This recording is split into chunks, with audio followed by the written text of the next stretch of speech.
After disappearing for almost 2 decades, how would this famous face look? Is she still alive?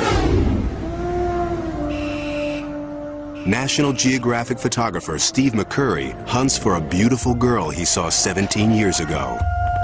He snapped this famous photo of her, but didn't get her name.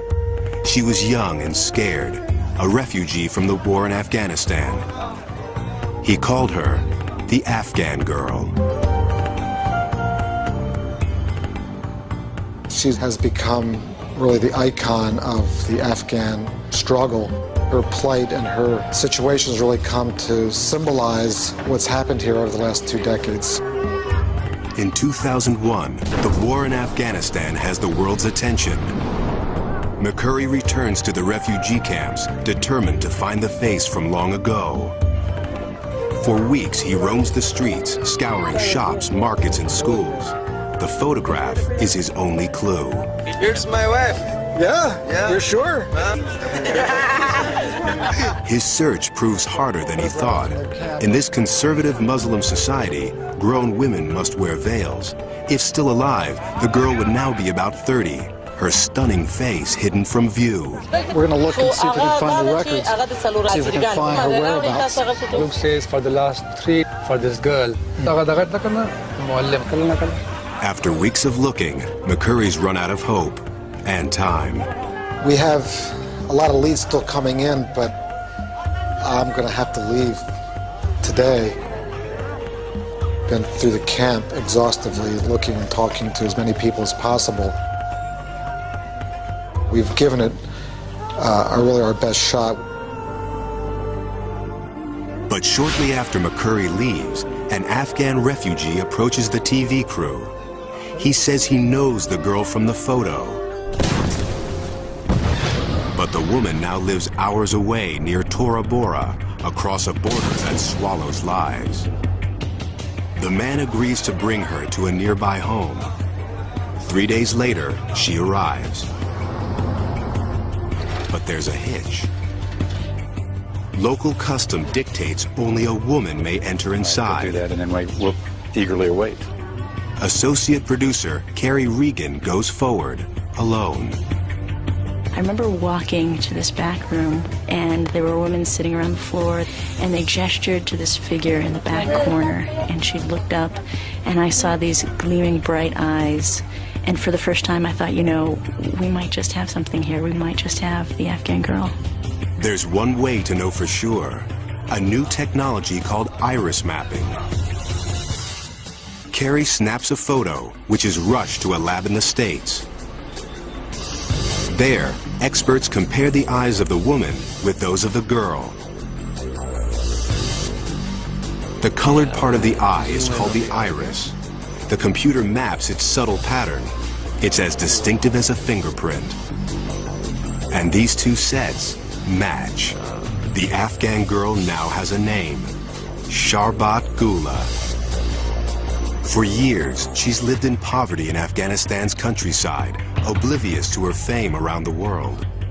McCurry races back, hoping to photograph Sharbat once again. But one obstacle still remains. Sharbat's a conservative Muslim, now married with 3 children. Will she be willing to drop her veil? It's hard for Sharbat to understand that she's an icon to the outside world. McCurry talks with her and her husband, explaining that this will bring attention to the plight of the Afghan people. Reluctantly, she agrees to the request. As he sets up the shot, Sharbat drops her veil.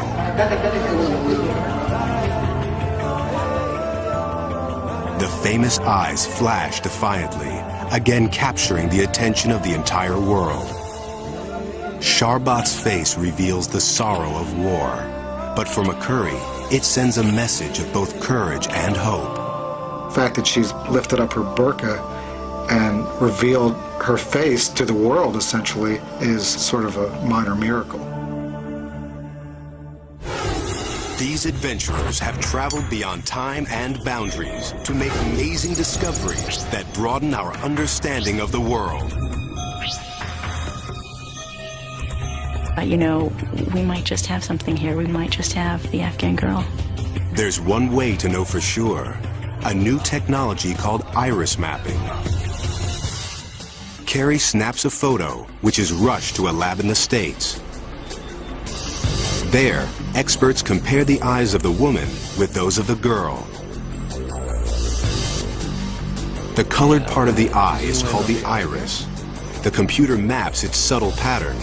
It's as distinctive as a fingerprint. And these two sets match. The Afghan girl now has a name, Sharbat Gula.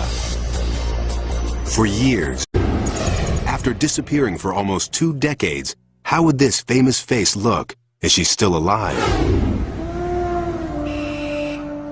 National Geographic photographer Steve McCurry hunts for a beautiful girl he saw 17 years ago. He snapped this famous photo of her, but didn't get her name. She was young and scared, a refugee from the war in Afghanistan. He called her the Afghan Girl. She has become really the icon of the Afghan struggle. Her plight and her situations really come to symbolize what's behind her whereabouts. Luke says for the last 3 for this girl. After weeks of looking, McCurry's run out of hope and time. We have a lot of leads still coming in, but I'm going to have to leave today. Been through the camp exhaustively, looking and talking to as many people as possible. We've given it really our best shot. But shortly after McCurry leaves, an Afghan refugee approaches the TV crew. He says he knows the girl from the photo.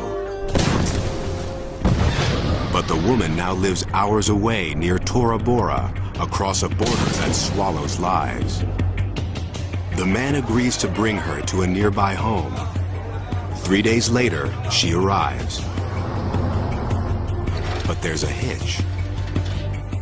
Local custom dictates only a woman may enter inside. Do that, and then we'll eagerly await.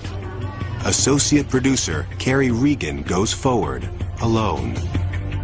I remember walking to this back room, and there were women sitting around the floor, and they gestured to this figure in the back corner, and she looked up, and I saw these gleaming bright eyes, and for the first time I thought... It's happened here over the last 2 decades. In 2001, the war in Afghanistan has the world's attention. McCurry returns to the refugee camps, determined to find the face from long ago. For weeks, he roams the streets, scouring shops, markets, and schools. The photograph is his only clue. Here's my wife. Yeah? You're sure? His search proves harder than he thought. In this conservative Muslim society, grown women must wear veils.